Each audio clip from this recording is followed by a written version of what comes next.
Hello, my name is Sean Walters with CAPTRON. I hope you're doing well.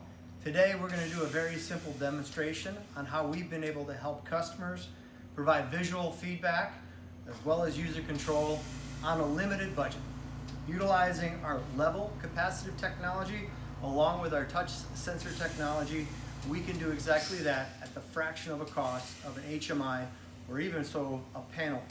So that being said, in this particular demo, we show this tank low, flashing red, giving that user that clear indication the tank is not ready for the next batch process.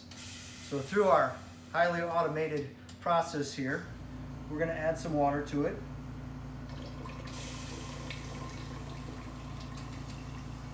Showing again the change in the tank level.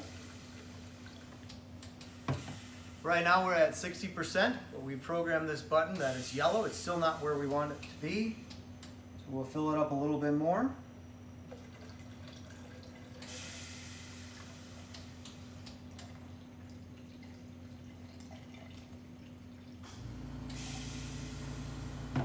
And now we're at 80%.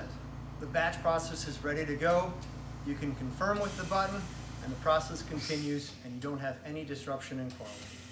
So again, utilizing these two technologies, we can give that user the visual feedback they know so that they can move on to the next step without any issues. If you're interested, please check us out at www.captron.com or feel free to reach out to us on LinkedIn. We'd be glad to help in any way possible. Have a great day.